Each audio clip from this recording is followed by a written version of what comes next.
Hello guys, 3-1 out in Athens. Arsenal have beaten Olympiacos. A really good result in the first leg that puts them in very good position to go through to the quarterfinals of the Europa League.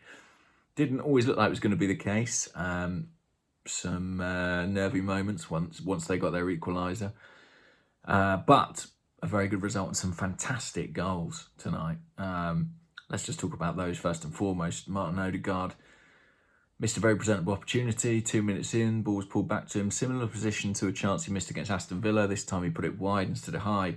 But what a strike from him to open the scoring. I've never seen a goalkeeper react quite like that. He was sort of facing into his own net by the time it was past him. But it was a really, really good hit. The second goal we scored from Gabriel is a fantastic header. A really good deep cross from Willian too. We've seen those two combined previously this season. And just the climb, the header, fantastic. And, you know, that changes the complexion of the evening from an Arsenal perspective. We're lucky enough to get the third, another decent strike from range, Mohamed El-Neni. He's got that in his locker, hasn't he? I mean, it's not the first time this season he's done it. And we leave with a 3-1 win. Might have been more. I mean, there were a couple of opportunities. Bellerin, I always think of that one that he put across the goal. Smith Rowe had come back towards the penalty spot for the cutback. Bellerin put it across the goal. No one there to tap it in. One or two more decent chances. They had one or two at the other end as well. I mean, a lot of the talk will be about the goal we conceded. Unfortunately, not all the talk will be because we got the result. But to concede 2 goals like we have at Burnley and then against Olympiacos in such quick succession is extremely concerning.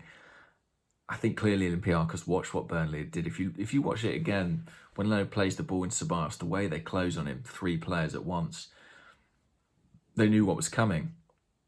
And that is the issue, I guess, when you commit very clearly to a game plan. People can prepare for it. They can plan for it. They can train for it.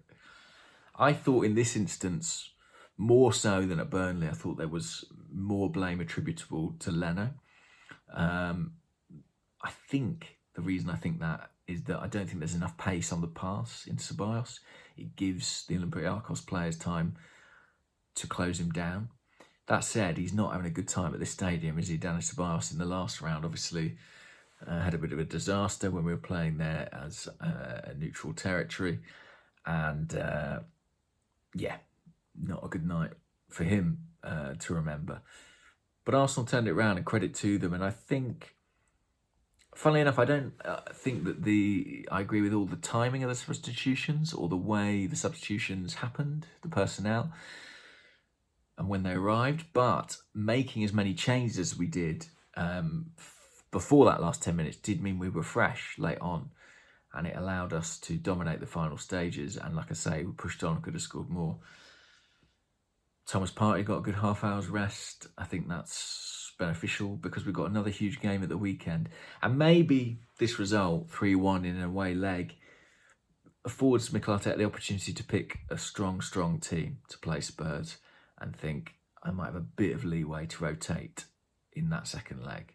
I'm delighted we got the result. The playing out from the back, it needs work or it needs to go.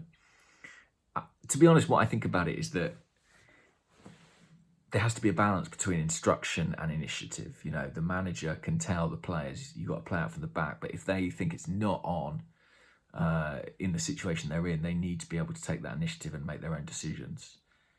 Looking at Leno recently, it feels like he's playing almost like he'll be fined if he doesn't go short. And I think, yeah, he's made a couple of bad choices. Not helped by his midfielders who, you know, obviously should do better in those scenarios too. What else to say? I want to credit Hector Bellerin, actually, who I thought had a brilliant night, really energetic, got in so many dangerous positions, and I think played much higher and much more as a sort of conventional overlapping fullback than we're used to seeing him under Mikel Arteta.